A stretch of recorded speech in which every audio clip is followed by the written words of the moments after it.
අද 2021 අප්‍රේල් 26 සඳුදා සිරස්තල දිස්ත්‍රික්ක 3ක ප්‍රදේශ කිහිපයක් අද රාත්‍රී සිට හුදකලා කෙරේ. රාජ්‍ය සේවකයින් කොටස් වශයෙන් සේවයට අද ආසාදිතයන් 892ක්. බස්නාහිර සහ වයඹ පාසල් පෙර පාසල් හා පිරිවෙන් වසා දැමීමට තීරණය කෙරේ. ත්‍රිකුණාමලයේ අධ්‍යාපන කොට්ටාසේ සියලු පාසල්ද වසා දැමී. අඛණ්ඩව 5 වන දිනටත් ඉන්දියාවේ කොවිඩ් ආසාදිතයන් ලක්ෂ 3 සීමාව පසු කරයි. නවදිල්ලිය විනාශය වෙත යමින් පවතින බවට වාර්තා. ගම සමග පිළිසඳර ප්‍රගතිය බලන්න ජනපති ගමට යයි. 2021 ඔස්කා සිනමා උළෙලේ හොඳම චිත්‍රපටය නොමැඩ්ලෑන්ඩ්. හොඳම අධ්‍යක්ෂ සම්මානය පළමු වරට ආසියානු කතකට. From Other Verana, this is Other Verana Prime Time with Srimani Yapa and Shatara Alvis. Live from Studio 24 in Colombo. ආයුබෝවන් උතුම් පුන් පොහෝ දිනයක් වේවා. අද ඔබ එක්වන්නේ ලංකාවේ අංක 1 සහ විශ්වසනීයම පුවත් විකාශය අද දෙරණ 6:55 සමග සජීවීව. ශාසනික වශයෙන් වැදගත් සිද්ධි රැසකට මුල් වූ බක්පුර පසළොස්වක පොහොය අදයි. ශ්‍රී ලංකා වාසී බොහෝ බෞද්ධ ජනතාව කොවිඩ් ව්‍යාප්තිය සැලකිල්ලට ගනිමින් අද සිය නිවෙස්වල සිට ආගමික වතාවත්වල නිරත වූ අතර ඒ හේතුවෙන් වෙහෙර විහාරස්ථානවල පැවතියේ ජන ශූන්‍ය ස්වභාවයක්. බුදුරජාණන් වහන්සේගේ දෙවෙනි ලංකා ගමනය සිදු වූයේ අදවන් බක්පුර පසළොස්වක පොහොය දිනකයි. එවර උන්වහන්සේ නාගදීපයට වැඩම කරන්නේ චූලෝත්තර මහෝදර නාග ගෝත්‍රික රජවරු දෙදෙන අතර මැණික් පුටුවක් වෙනුවෙන් ඇති වූ සටන සමතයකට පත් කිරීම සඳහායි. එමෙන්ම සිද්ධාර්ථ කුමරු ගිහිගේ නික්ම යාමට හේතු වූ සතර පෙරනිමිති වලින් පළමු පෙරනිමිත්ත වන මහල්ලෙකු දුටුවේද අදවන් පෝදිනික බව ඉතිහාසයේ සඳහන්. ශ්‍රී ලංකා වාසී බොහෝ බෞද්ධ ජනතාව කොවිඩ් ව්‍යාප්තිය සැලකිල්ලට ගනිමින් අද සිය නිවෙස්වල සිට ආගමික වත්පිළිවෙත්වල නිරත වූ අතර ඒ හේතුවෙන් වෙනත් පෝදිනවල මෙන් අද වෙහෙර විහාරස්ථානවල එතරම් සදහැවතුන් දක්නට ලැබුණේ නැහැ.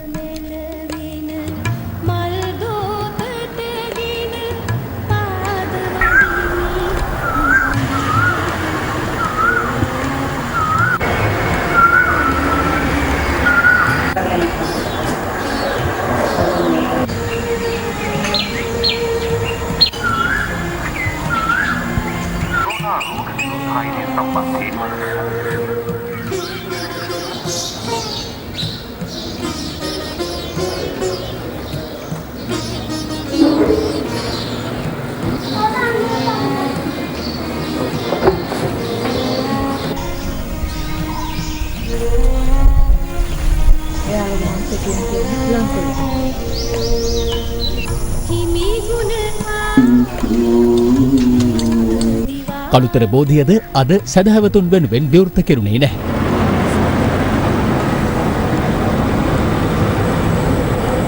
එමෙන්ම මුතියංගන රජමහා විහාරයේද අද සදහැවතුන් වෙනුවෙන් විවෘත නොකිරීමට පියවරගෙන තිබුණා.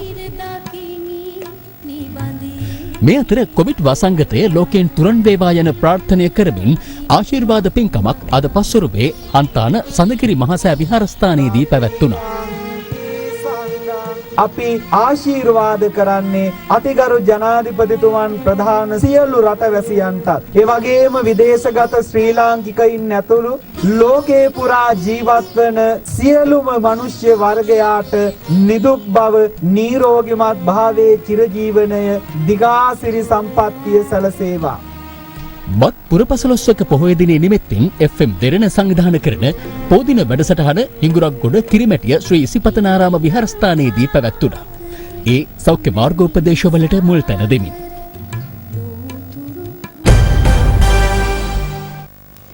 බස්නාහිර හා වයඹ පළාත් දෙකෙහි සියලු පාසල් පෙර පාසල් හා පිරිවෙන් අප්‍රේල් 30 වෙනිදා දක්වා වසා තැබීමට රජය තීරණය කළ බව අධ්‍යාපන අමාත්‍ය මහාචාර්ය ජී.එල්. පිරිස් මහතා අද ප්‍රකාශ කළා.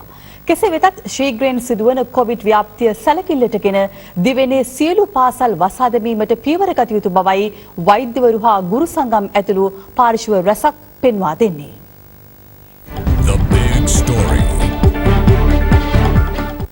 කොවිඩ් අවදානම් තත්ත්වය හමුවේ පොදු ක්‍රියාකාරකම් සිදු කිරීමේදී ජනතාව අනුගමනය කළ යුතු උපදෙස් සහ මාර්ගෝපදේශ මාලාව කොවිඩ් රෝග පාලන කටයුතු රාජ්‍ය අමාත්‍යාංශය පසුගිය 23 වනදා නිකුත් කළා. ඒ අනුව ශ්‍රී ලංකාව මේ වන විට පවතින තුන්වන අවදානමේ මට්ටම මත පදනම්ව මැයි 31 දක්වා පාසල් 50% ධාරිතාවයකින් ක්‍රියාත්මක කළ හැකි වුණා. පාසල් වලත් COVID-19 වැළඳුණු පාසල් ශිෂ්‍යයන් ගුරුවරුන් සමහර අවස්ථාවලදී අපිට හමු වන අවස්ථා තියෙනවා. මෙතනදී බොහෝ අවස්ථාවලදී ඔවුන්ට රෝගය වැළඳී තිබුණේ පාසල් වලට වඩා බාහිර අවස්ථාවලට සහභාගී වීම නිසා. නමුත් දරුවන්ගේ අධ්‍යාපනය දිගටම පවත්වාගෙන යාම සඳහා පාසල් දිගටම පැවැත්වීම වඩාත්ම සුදුසුයි. කෙසේ වෙතත් කොවිඩ් ව්‍යාප්තිය හමුවේ ත්‍රිකුණාමලය අධ්‍යාපන කලාපයේ පාසල් 12කින් කොවිඩ් ආසාදිත සිසුන් හඳුනා ගැනීමත් සමග එම කලාපයේ පිහිටි පාසල් 81ක්ම නැවත දැනුම් දෙනතුරු වසා දැමීමට නැගෙනහිර පළාත් ආණ්ඩුකාර අනුරාධා යහම්පත් මහත්මිය ඊයේ නියෝග කළා. එමෙන්ම මොනරාගල අධ්‍යාපන කලාපයේ විදුහල්පතිවරු තිදෙනෙක්, එම කලාපයේ අධ්‍යාපන බලධාරියෙක්, මොනරාගල මහානාම ජාතික පාසලේ උසස් පෙළ තාක්ෂණ අංශයේ සිසුන් 30 දෙනෙක් ආසාදිත බවට මේ වන විට හඳුනාගෙන තිබෙනවා. ඒ අනුව සියඹලාණ්ඩුව සහ ඇතිමලේ නගර අවට පාසල් 6ක්, මොනරාගල නගරයේ අවට පාසල් 5ක් සහ බුත්තල නගරයේ අවට පාසල් 4ක් ඇතුළුව පාසල් 15ක් හෙට සිට සතියක කාලයක් වසා දැමෙන බව දිස්ත්‍රික් ලේකම් ගුණදාස සමරසිංහ මහතා පැවසුවා. මීට අමතරව මිනුවන්ගොඩ, කළුතර, කොට්ටාව, මහනුවර ඇතුළු ප්‍රදේශ රැසක පාසල් වලින්ද ළමුන්, ගුරුවරුන්, විදුහල්පතිවරුන් කොවිඩ් ආසාදිතයින් බවට හඳුනාගෙන තිබෙනවා. පාසල් පද්ධතියේ උද්ගත වෙමින් පවතින තත්ත්වය සැලකිල්ලට ගනිමින් දිවයිනේ සියලු පාසල් වසා දැමිය යුතු බව වෛද්‍යවරු ඇතුළු පාර්ශව රැසක් පෙන්වා දෙනවා. අධ්‍යාපන ලේකම්වරයා ප්‍රකාශ කරන්නේ කුමක්ද? පාසලේ විදුහල්පතිවරයා සෞඛ්‍ය කමිටුවක් කරා තීරණයක් අරගෙන ක්‍රියාත්මක වෙන්න කියලා තමයි කියන්නේ. එතකොට දැන් මේ ආසාදිත තත්ත්වය තුල කටයුතු කිරීමේ සමස්ත වගකීම විදුහල්පතිවරට පවරලා අධ්‍යාපන අමාත්‍යාංශය අතෝද ගන්න තත්ත්වයක් තමයි තියෙන්නේ. අපි කියන්නේ මේ මොහොතේ අපි කොවිඩ් වසංගතය සඳහා සංචරණ සීමා නොදා ඉන්නේ රටේ ආර්ථිකය කළමනාකරණය කරගන්න බැරි තරම් අපි දුප්පත් නිසා නම් අපි අහන්නේ පාසල් දරුවන්ව පාසලට යවලා බලාපොරොත්තු වෙන්නේ මොන ආර්ථිකය කළමනාකරණය කරගන්නටද? අපි විශ්වාස කරනවා මේ මොහොතේ පාසල් දරුවන් නිවසේ තියලා උගන්වන්න අධ්‍යාපන අමාත්‍යාංශයට හැකියාව තියෙන්නම ඕනේ. දැන් අපි කියන මේ පාසල් දැන් ඇරියා ඒක ප්‍රශ්නයක් තමයි පාසල් වහන එක. හැබැයි ඒක මම හිතන්නේ මේ අවස්ථාවේදී කරන්න සුදුසු දෙයක් කියලා දැනට පාසල් වාහන එක තමයි මම හිතන්නේ සුදුසුම දේ. ඒ අනුව උද්ගතව ඇති තත්ත්වය සැලකිල්ලටගෙන බස්නාහිර හා වයඹ පළාත් දෙකෙහි සියලු පාසල්, පෙර පාසල් හා පිරිවෙන් අප්‍රේල් 30 වෙනිදා දක්වා වසා තැබෙන බව අධ්‍යාපන අමාත්‍ය මහාචාර්ය ජී.එල්. පීරිස් මහතා පවසනවා. රජය තීරණය කරන් තිබෙනවා අප්‍රේල් 30 වන සිකුරාදා දක්වා බස්නාහිර හා වයඹ පළාත්වල පිහිටලා තිබෙන සියලුම පාසල්, පෙර පාසල් හා පිරිවෙන් වල පන්ති නොපැවැත්වීමට. දිවයිනේ සෙසු ප්‍රදේශවල පාසල්වල පන්ති පැවැත්වීම සම්බන්ධයෙන් කිසිම වෙනසක් නැහැ. අපි ඊටමත් ඕනෑකමින් අපේ මව්පියන්ට දූ දරුවන්ට කියන්න කැමතියි විවෘත කරලා තිබෙන පාසල් තුල සෞඛ්‍ය නිර්දේශ අකුරටම පිළිපැදීම අතිශයින් වැදගත් කියලා. කොවිඩ් ව්‍යාප්තිය සැලකිල්ලට ගනිමින් දිස්ත්‍රික්ක 3ක ග්‍රාම නිලධාරී කොට්ටාශ කිහිපයක් අද රාත්‍රී 8 සිට හුදකලා කිරීමට තීරණය කර තිබෙනවා. ඊට අමතරව දඹුල්ල ආර්ථික මධ්‍යස්ථානයද සති දෙකක කාලයක් හුදකලා කරන බව යුද හමුදාපති ජෙනරාල් ශවේන්ද්‍ර සිල්වා මහතා සඳහන් කළා. මෙම වාතාවරණය යටතේ රාජ්‍ය සේවකයන් කොටස් වශයෙන් ආයතන වෙත කැඳවීමටද රජය තීරණය කර තිබෙනවා.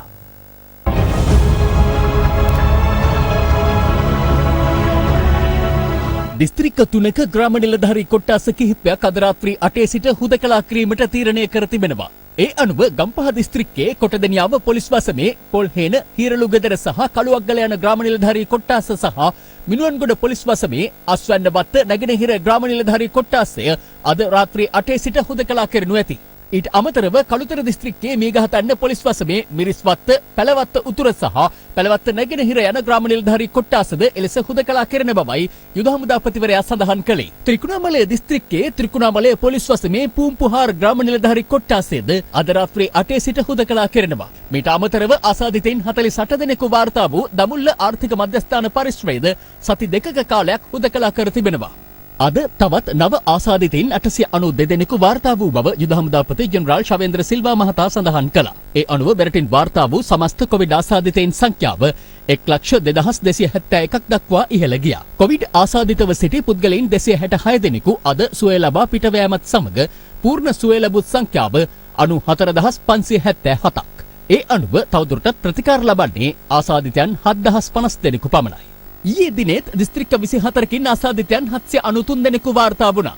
ඉන් වැඩිම ආසාදිතයන් පිරිසක් වාර්තා වුණේ කොළඹ දිස්ත්‍රික්කයෙන් වන අතර එම සංඛ්‍යාව 226ක්.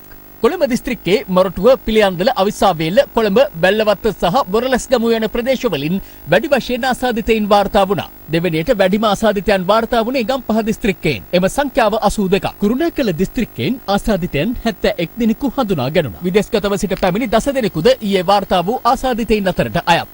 එමෙන්ම තවත් කොවිඩ්-19 ආසාදිත පුද්ගල මරණ දෙකක් ඊයේ වාර්තා වීමත් සමග මෙරට සමස්ත කොවිඩ් මරණ සංඛ්‍යාව 644 දක්වා ඉහළ ගියා. මේ අතර අද දෙරණ බිග් ෆෝකස් වැඩසටහනේදීද අද අවධානය යොමු වුණේ කොවිඩ් ව්‍යාප්තිය පිළිබඳවයි.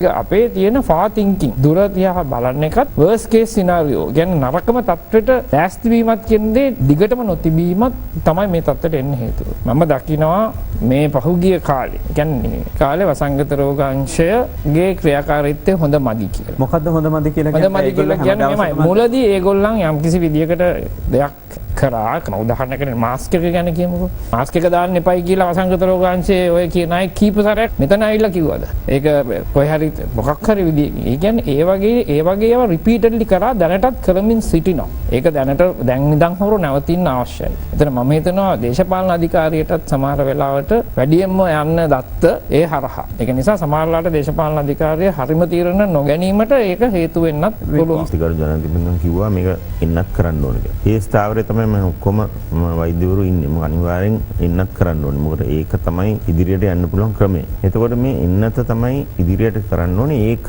මේ විද්‍යාත්මක පෙන්වලා තියෙනවා. ඉන්නත් ගැහුවොත් හැදෙන්න පුළුවන් ප්‍රවණතාවයක් තියෙනවා පොඩ්ඩක්. හැබැයි එකක් තමයි ට්‍රාන්ස්මිෂන් එක කැඩෙනවා. අනිත් එක තමයි කොවිඩ් වලින් මැරෙන්නේ නැහැ. ඒක දැනුත් ඒක අපිට පේනවා. මොකද මේක බොහොම භයානක අවස්ථාවක්. මෙච්චර භයානක අවස්ථාවක් තිබිලම නැහැ. අපි එකක් ඉතිහාසයෙන් ඉගෙන ගන්න ඕනේ. ඒකෙන් ස්පැනිෂ් ෆ්ලූ එකෙත් වැඩිම මැරුණේ 3 වෙනි රැල්ලේ. අවුරුදු 100කට කලින්. දැන් ඒක ඉගෙන ගන්න ඕනේ. අනිත් එක තමයි මේ ඉන්දියාවේ. ඉන්දියාව වෙන සියලු දෙයක් වෙනකන් අපිට වෙනකන් ඉන්නේ නැතුව අපි ටක් ටක් ගාලා ලෑසෙන. මවනෙල්ල ප්‍රදේශයේ පිහිටි හිඟුල අලුත්නුවර සහ හිම්මාතගම යන ප්‍රදේශවල පුද්ගලයන් 92 දෙනෙකු පසුගියදා PCR පරීක්ෂණවලට යොමු කෙරුණු අතර එහි වාර්තා අනුව ඉන් 45 දෙනෙකුටම වෛරසය ආසාදනය වී තිබෙනවා. මම හිතන්නේ ඒක 50%කට අධික තත්ත්වයක්. මේ අතර මාස 1ක දරුවෙක් සහ මාස 10ක දරුවෙකුත් සිටිනවා.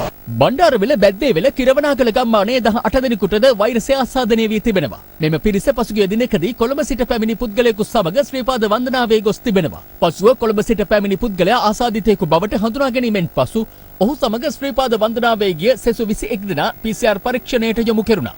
ඉන් 18 දෙනෙකුටම වෛරසය ආසාදනය වී ඇතැයි PCR වාර්තාවලින් තහවුරු වුණා. වැල්ලවාය කොට්ටාසේ කොවිඩ් ආසාදිතයින්ගේ පළමු පෙළ ආශ්‍රිතයින් වූ 53 දෙනෙකුට සිදු කළ PCR පරීක්ෂණවලදී ඉන් 46 දෙනෙකුටම වෛරසය ආසාදනය වී ඇතැයි හඳුනා ගැනුණා. එමෙන්ම අනුරාධපුර පූජා භූමි වන්දනාවට පැමිණි සදහැවතුන්ට අහඹු ලෙස සිදු කරන ලද රැපිඩ් ඇන්ටිජන් පරීක්ෂණවලදී ඉන් 30 දෙනෙකු කොවිඩ් ආසාදිතයින් බවට තහවුරු වුණා.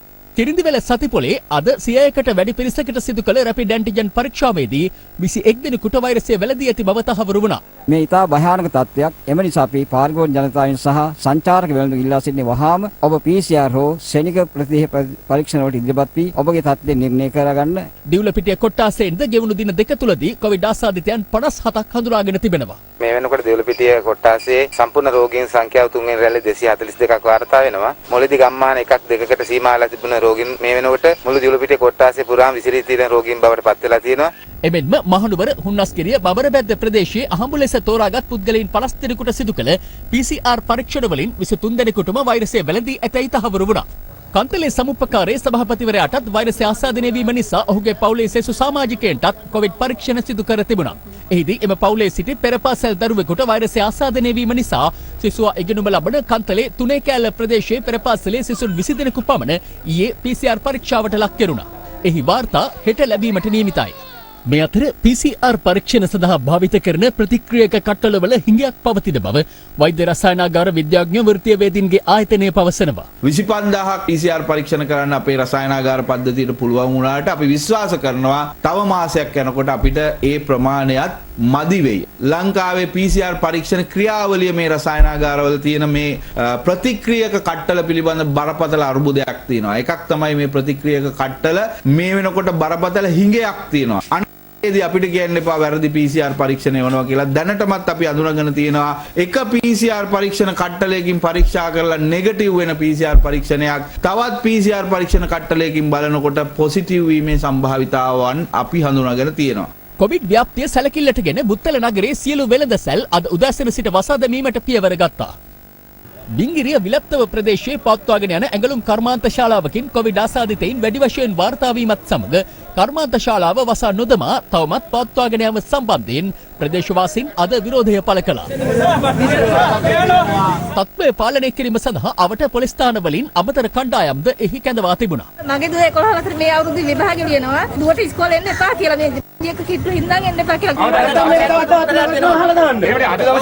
ළමයි 4 දෙනා එකම මේකට ඉස්කෝලේ යන්නේ නැද්ද? ඉතින් මට අද තීන්දුවක් ගමුකෝ මේක. අපි PCR කරනවා නිතරම. අපි මොකද සතියක් ගන්න PCR කරන් ආවා. කෙසේ වෙතත් ඉහළ පාලන අධිකාරිය සමග සාකච්ඡා කර අද පස්වරුවේ තීරණයක් ගැනීමට එම කර්මාන්ත ශාලාවේ උසස් නිලධාරීන් මෙහිදී එකගතාවය පළ කරනු ලැබුවා. මානසික හැඟීමෙන් මේ ඉල්ලන්නේ. පවතින වාතාවරණය යටතේ රාජ්‍ය සේවකීන් යලි කොටස් වශයෙන් ආයතන වෙත කැඳවීමට රජය තීරණය කර තිබෙනවා. රාජ්‍ය පරිපාලන අමාත්‍යාංශ ලේකම් ජේ.ජේ. රත්නසිරි මහතා සඳහන් කළේ රට තුළ පවතින කොවිඩ් වසංගත තත්ත්වය සැලකිල්ලට ගනිමින් ආයතනවල සේවකීන් ගෙන්වා ගැනීම සීමා කිරීමට තීරණය කර ඇති බවයි. හෙට දින ඒ සඳහා අවශ්‍ය චක්‍රලේඛනය අපේ අමාත්‍යාංශය විසින් නිකුත් කරනවා ඇති. පවතින වාතාවරණය යටතේ දුම්රිය ධාවන කටයුතු සම්බන්ධයෙන් ප්‍රවාහන අධිකාරී ගාමිණී සෙනවිරත්න මහතා මෙලෙස අදහස් පළ කළා. හෙටින් පටන් ගන්න සතිය තුලත් වෙනදා මෙන්ම සියලුම දුම්රියන් ධාවනය කිරීමට අපි කටයුතු කරලා තියෙනවා. විශේෂයෙන්ම පාසල් ළමුන් සඳහා එන දුම්රිය එකක්වත් අවලංගු කිරීමට කටයුතු කරන්නේ නැහැ. ඒ අනුව සියලුම මගින්ගෙන් ඉල්ලීමක් කරන්න කැමැති වෙනදා වගේ තමන් පැමිණෙන වෙලාවට කලින් දුම්රිය සඳහා පැමිණෙන්න දුම්රිය ස්ථානවලට උණ බැලීම සහ අනිකුත් සෞඛ්‍ය ආරක්ෂිත ක්‍රමවේද භාවිතා කිරීමට කටයුතු යොදලා තියෙනවා සෑම දුම්රිය ස්ථානයකම. මේ අතර ඉදිරි සති දෙක තුළ රජයේ සහ පෞද්ගලික අංශයේ සියලු උත්සව තහනම් කෙරුණද සෞඛ්‍ය ආරක්ෂිත ක්‍රමවේද යටතේ මංගල උත්සව පැවැත්වීම සඳහා පමණක් අවසර ලබා දෙන බව යුද හමුදාපති ජෙනරාල් ශවේන්ද්‍ර සිල්වා මහතා පවසනවා. යුද හමුදාපතිවරයා පෙන්වා දෙන්නේ මංගල උත්සව කලින් සූදානම් කරගත් කටයුතු වීමත් ඒවා හදිසියේ අත්හිටුවීම කළ නොහැකි වීමත් සැලකිල්ලටගෙන මෙම තීරණය ගත් බවයි. ඒ කලින් සැලසුම් කළ පරිදි උපරිමය 150ක සහභාගීත්වයෙන් සිදු කරන්න පුළුවන්. එය මඟුල් උත්සවයක් වුණත් ඒ අවස්ථාවේදී නිසි පරිදි මුවාවරණයක් පැළඳීම ඉතාමත්ම අවශ්‍යයි. ඒ වගේම මීටරයක දුරස්ථභාවය පවත්වාගෙන යන ආකාරයට අසුන් පැනවිය යුතුයි. ඒ වගේම ආහාර ගන්න අවස්ථාවේදීත් එකට ඒකරාශී නොවි ආහාර ගැනීම ඉතාමත්ම වැදගත් වෙනවා. මොටර් රථ ප්‍රවාහන දෙපාර්තමේන්තුවේ වේරහැර කාර්යාලය මගින් රියදුරු බලපත්‍රවලට අදාළව ලබා දෙන සේවාවන් සීමා කිරීමට තීරණය කර ඇති බව මොටර් රථ ප්‍රවාහන කොමසාරිස් ජෙනරාල් සුමිත් සී.කේ. අලහකෝන් මහතා පවසනවා. ඒ අනුව මොටර් රථ ප්‍රවාහන දෙපාර්තමේන්තුවේ වේරහැර කාර්යාලයේ රියදුරු බලපත් අංශය සඳහා ට සිට ලබන මැයි 13 වනදා දක්වා කාලය තුල දහවල් 12න් පසු වේලාවක් ලබා දී ඇති සේවාලාභීන් සඳහා සේවා ලබා දෙනු ඇති. මේ පිළිබඳ වැඩිදුර තොරතුරු www.adaderana.lk වෙබ් අඩවියට පිවිසීමෙන් ලබා ගත හැකියි. සේවකයෙකුට වෛරසය ආසාදනය වීම නිසා බත්තර මුල්ලේ පිහිටි ශ්‍රී ලංකා විදේශ සේවා නියුක්ති කාර්යාංශයේ ප්‍රධාන කාර්යාලය හෙට සහ අනිද්දා එනම් අප්‍රේල් 27 හා 28 යන දෙදින තුල වසා තැබෙනවා. කෙසේ වෙතත් එම කාර්යාංශය නිවේදනය කළේ තලාහේන කාර්යාලය හා ප්‍රාදේශීය කාර්යාල වසා නොතැබෙන අතර සාමාන්‍ය සේවා එම කාර්යාල මගින් පෙර පරිදි සිදු කෙරෙන බවයි. එමෙන්ම කාර්යාංශයේ ගුවන් තොටුපළ ශාඛාවද සේවා සඳහා ක්‍රියාත්මක කෙරෙන අතර එමගින්ද විදේශ රැකියාව සඳහා ලියාපදිංචි කිරීම සිදු කළ හැකියි. එහි ප්‍රධාන කාර්යාලය එළඹෙන 29 වනදා විෂ බීජහරණය කොට යලි විවෘත කෙරෙන බවයි ශ්‍රී ලංකා විදේශ සේවා නියුක්ති කාර්යාංශය පවසන්නේ. This is a news alert from Ada Derana 24. මෙන්න දැන් ලැබුණු පුවතක්. ගාල්ල රත්ගම පොලිස් බල ප්‍රදේශයේ ඉඹුල්ගොඩ සහ කටුදම්පේ යන ග්‍රාම නිලධාරී වසම් දෙක අද රාත්‍රී 8 සිට ක්‍රියාත්මක වන පරිදි හුදකලා කරන බව යුද හමුදාපති ජෙනරාල් ශවේන්ද්‍ර සිල්වා මහතා පවසනවා. එම පුවත නැවතත් ගාල්ල රත්ගම පොලිස් බල ප්‍රදේශයේ ඉඹුල්ගොඩ සහ කටුදම්පේ යන ග්‍රාම නිලධාරී වසම් දෙක අද රාත්‍රී 8 සිට ක්‍රියාත්මක වන පරිදි හුදකලා කරන බව යුද හමුදාපති ජෙනරල් ශවේන්ද්‍ර සිල්වා මහතා පවසනවා. This is a news alert from Ada Verana 24.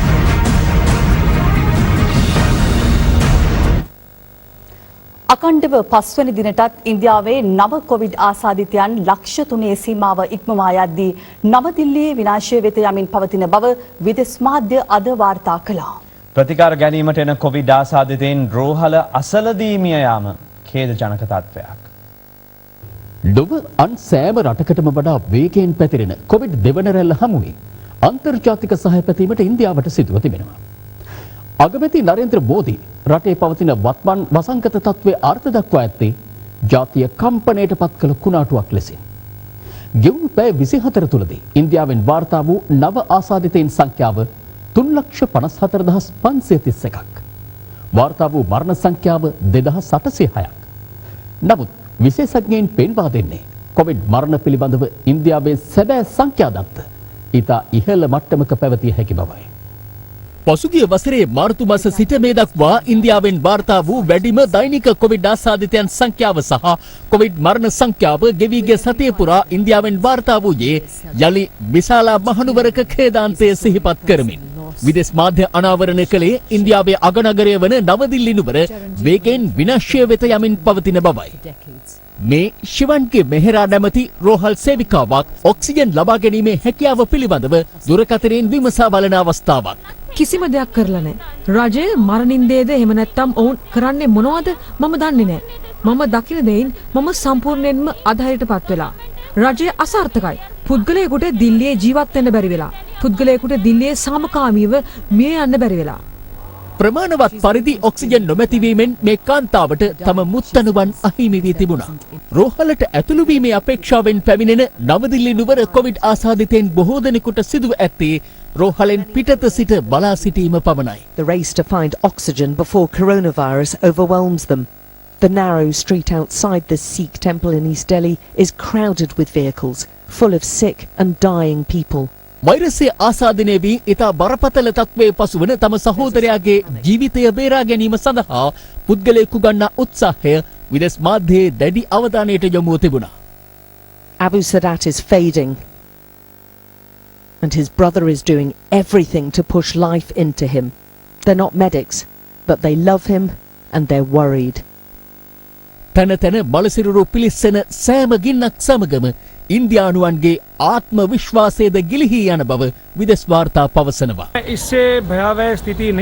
මම මේ වගේ භයානක තත්ත්වයක් මීට කලින් කවදාවත් දැකලා නැහැ. අපි අගනුවර දින්න කියලා විශ්වාස කරන්නත් බෑ. මිනිස්සු ඔක්සිජන් නැතිව සත්තු වගේ මැරිලා යනවා. අපිට ඔවුන් ආදාහනය කරන්නවත් ප්‍රමාණවත් සම්පත් නැහැ. මේ අතර ඉන්දියාවට ක්ෂණික වෛද්‍ය ආධාර ලබා දෙන බවට ඇමරිකාව පොරොන්දු වී තිබෙනවා. ඒ අනුව ඖෂධ ප්‍රතිකාර, ශ්වසන ආධාරක යන්ත්‍ර, පරීක්ෂණ කට්ටල, පෞද්ගලික ආරක්ෂක උපකරණ කට්ටල සහ ඔක්සිජන් සැපයුම් ලබා දීමට නියමිතයි. ශ්වසන ආධාරක යන්ත්‍ර සහ ඔක්සිජන් සාන්ද්‍රක ඇතුළු වෛද්‍ය උපකරණ සහිත ගුවන් යාන 9ක් ඉන්දියාවට පිටත් කර හැරීමට එක්සත් රාජධානියත් පියවරගෙන තිබෙනවා. ගෝලීය කොවිඩ් ආසාදිතයන් සංඛ්‍යාව අද 14,78,37,000 ඉක්මවා ගියා. කොවිඩ් හේතුවෙන් ලෝපුරා සිදු වූ මුළු මරණ ගණන 31,23,000කට අධිකයි.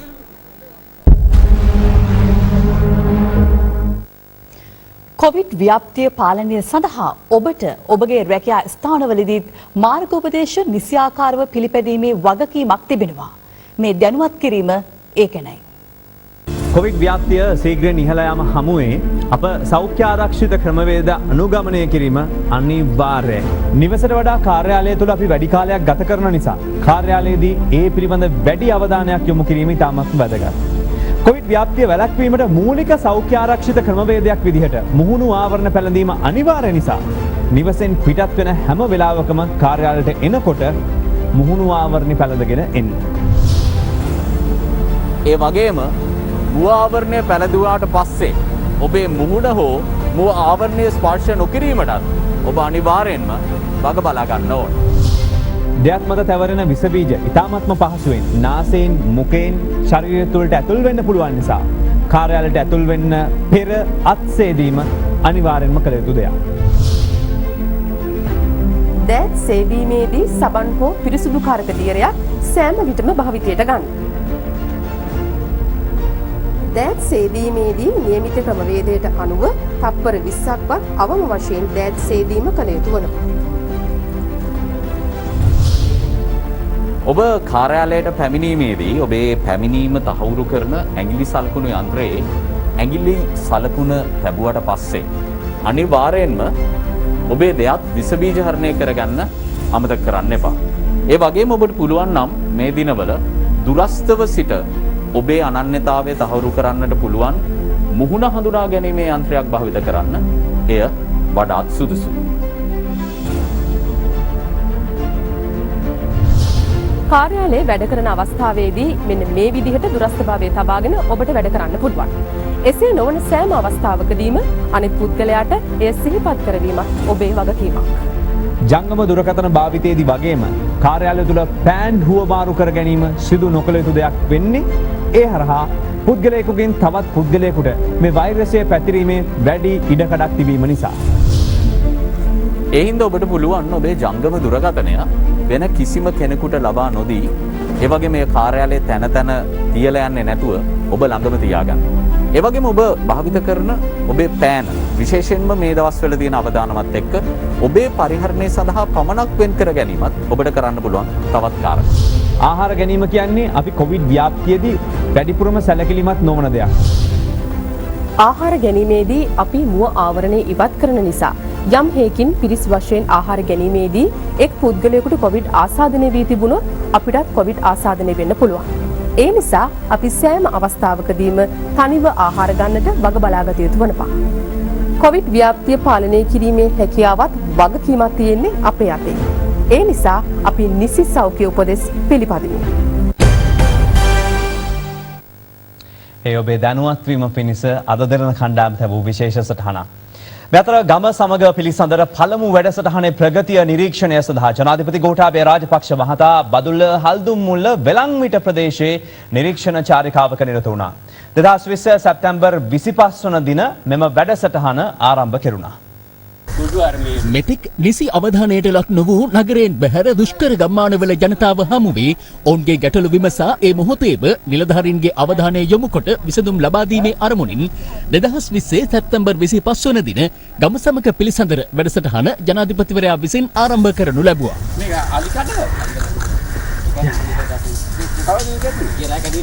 ඒ අනුව බදුල්ල දිස්ත්‍රික්කයේ දුෂ්කර ප්‍රාදේශීය ලේකම් කොට්ටාසයක් ලෙස හඳුනාගෙන තිබූ හල්දුම්මුල්ල වෙලන්විට ග්‍රාමයේ ප්‍රථම ගම සමග පිළිසඳර වැඩසටහන පැවැත්වුණා. විදුලිය ලබා දීලා පාර හදනවා නම් අපේ ගමේ ඉන්න ගොඩක් අය ඉන්නේ නිකපොත්ත පදිංචියට ගිහිල්ලා. ඒගොල්ලෝ අනිවාර්යෙන් ගමට එනවා. එහිදී ජනතාව විසින් පෙන්වා දුන් සහ හඳුනාගත් ගැටලු වලට කඩිනමින් විසඳුම් ලබා දීමට ජනාධිපතිවරයා අදාළ බලධාරීන් වෙත පවරනු ලැබූ අතර මාස 7කට පසු අද එහි ප්‍රගතිය සොයා බැලීම ජනාධිපතිවරයාගේ සංචාරයේ අරමුණ වුණා. ඒ අනුව කුමාරතැන්න සිට වෙලන්විට දක්වා මාර්ගයේද පිළිසකර කර කාපට් අතුරා තිබූ අතර කපුතලේ සිට වෙලන්විට දක්වා බස් රථ දෙකක් ධාවනය කිරීම අද සිට ආරම්භ කෙරුණේ ගම්මාන 8ක පැවති ප්‍රවාහන දුෂ්කරතාවලට විසඳුම් ලබා දෙමින්. වෙලන්විට විදුලි වැට වසර 2කට ආසන්න කාලයක් අක්‍රියව පැවති අතර විදුලි වැට යලි ප්‍රතිසංස්කරණය කර අලිවැට ආරක්ෂා කිරීමට ජනතාවට පවරා තිබීමත් විශේෂත්වයක්. ජනාධිපතිවරයාගේ උපදෙස් මත එම විදුලි වැට රැකබලා ගැනීම සඳහා 1 කිලෝමීටරයකට එක් අයෙකු බැගින් මාසිකව රුපියල් 7500ක දීමනාවක් ලැබෙනසේ පුද්ගලයන් 6 දෙනෙකු පත් කර තිබෙනවා. එමෙන්ම වන අලි පහර දීමෙන් කැඩී ගිය යුද හමුදාව ඉදිකළ නව නිවසද ජනාධිපතිවරයාගේ නිරීක්ෂණයට ලක් වුණා. අලි ආවේ නැද්ද ඊට පස්සේ?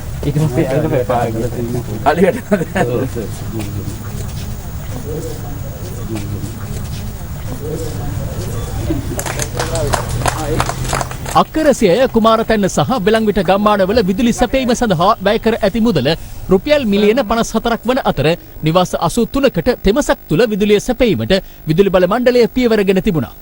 වැඩ අවසන් හා ක්‍රියාත්මක වෙමින් පවතින සංවර්ධන ව්‍යාපෘති සහ මාර්ග සංවර්ධන කටයුතු නිරීක්ෂණය කළ ජනාධිපතිවරයා ඒවා කඩිනමින් නිම කර ජනතාවට පවරා දීමේ අවශ්‍යතාවයද පෙන්වා දුන්නා.